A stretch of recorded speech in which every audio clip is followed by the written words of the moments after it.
Hello everyone, in today's video we are going to see one more video of English, so let's start.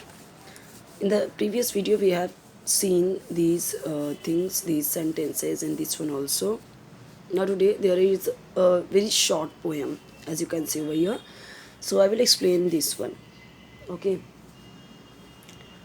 और तीन तीन playlist बने हुए हैं, आप चेक कर सकते हैं. एक है बेसिक्स ऑफ इंग्लिश जिसमें ये सारे हैं, और एक है इंग्लिश स्टोरीज ट्रांसलेशन. उसमें जो स्टोरीज़ हैं थोड़े से कह सकते हैं कि थोड़ा सा उसमें हार्ड वर्ड आपको मिलेगा, रूल्स ज़्यादा मिलेंगे अलग अलग, तो वो है. और एक है स्पोकन इंग्लिश, उसमें छोटे छोटे सेंटेंसेस रहेंगे स्पोकन के, तो जो आपके लिए हेल्पफुल लगे वो आप देख सकते हैं. ये बहुत ही छोटा सा है तो मैं आपको ये एक्सप्लेन कर देती हूँ. Learn this rhyme. लर्न का मतलब होता है याद करना. राइम का मतलब क्या होता है? जो राइमिंग में हो, जो पैर टाइप हो. ठीक है, यानी कि पोएम है. राइम यहाँ पे यानी कि poem. Cocks crow in the morn. Morn का मतलब यहाँ पे क्या है? मॉर्निंग. अक्सर क्या होता है पोएम में हम देखते हैं कि चीज़ें छोटी थोड़ी होती हैं और उसके मीनिंग ज़्यादा होते हैं. ओके. हम हिंदी में के भी पोएम देखते हैं तो वहाँ पे भी ऐसा ही होता है कि छोटी छोटी चीज़ों में बड़ी बड़ी बात कही जाती हैं. वैसे ये भी है. Cocks crow in the morning, यानी कि जो कॉक्स है, मुर्गा, ये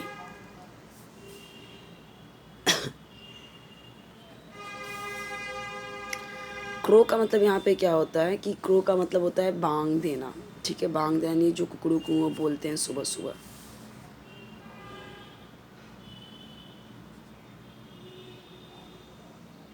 इन द मॉर्न यानी सुबह में. इनका मतलब में. तो cocks in the morning crow करते हैं यानी बांग देते हैं. तो अगर आप इंग्लिश में ही क्रो यूज़ कर रहे हो, मॉर्निंग यूज़ कर रहे हो, तो कैसे उसको कर सकते हो वो मैंने बताया आपको इंग्लिश में भी, कि कॉक्स मॉर्निंग में क्रो करते हैं. ऐसे तो नहीं बोल सकते कि कॉक्स मॉर्निंग में क्रो देते हैं. नहीं, क्रो बांग देते हैं तो उसको हम क्रो देते ही नहीं बोल सकते, क्रो करते हैं.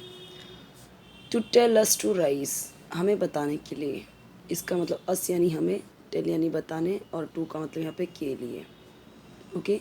टू टेल अस यानी हमें बताने के लिए.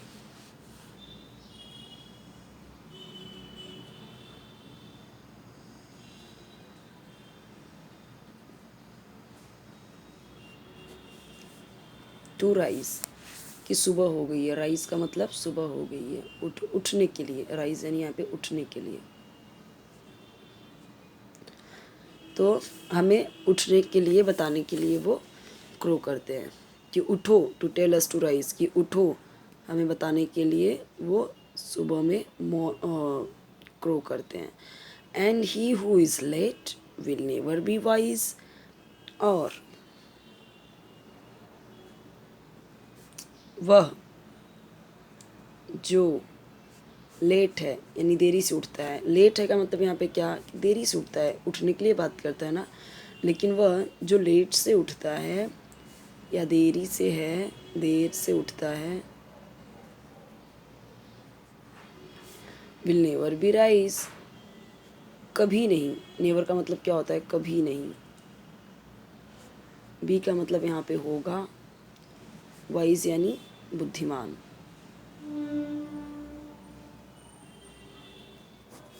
अब यहाँ पे देखिए विल है तो ये फ्यूचर में जा रहा है, तो फ्यूचर में जा रहा है तो बी का मतलब होता है होना.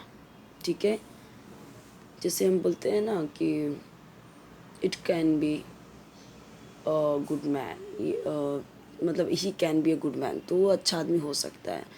तो बी का मतलब यहाँ पे होना. तो लेकिन यहाँ पे विल आ गया तो ये फ्यूचर की बात बता रहा है. ठीक है, कि होगा. होना का मतलब बी का मतलब होना, और विल आ गया तो होगा, फ्यूचर की बात कर रहा है. वह कभी बुद्धिमान नहीं होगा. For early to bed and early to rise.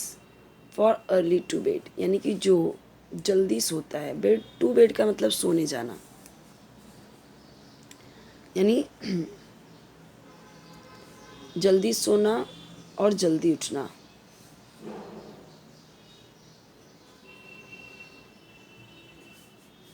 And का मतलब और, जल्दी उठना।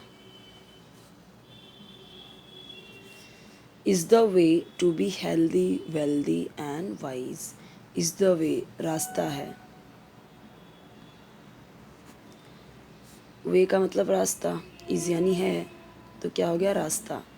टू बी हेल्दी स्वस्थ होना, हेल्दी यानी स्वस्थ रहने, वेल्दी यानी अमीर, और वाइज यानी बुद्धिमान। यानी कि जल्दी सोना, जल्दी उठना, ये रास्ता है किसका, हेल्दी वेल्दी एंड वाइज होने का। ओके, सो आई होप कि आपको ये समझा होगा। नेक्स्ट है, देखिए पोयम है। पोयम में ना ऐसे ही होता है, छोटी छोटी चीज़ों में बड़ी बड़ी बातें की जाती हैं, तो इस तरीके से ही है। Time that is wasted never comes back, so do not waste time. समय जो वेस्ट किया यानी बर्बाद किया, यानी बर्बाद किया हुआ समय,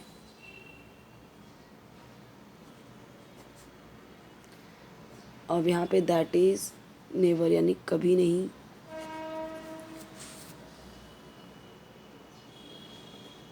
वापस आता। बैक का मतलब वापस, कम्स यानी आना, तो वापस आता।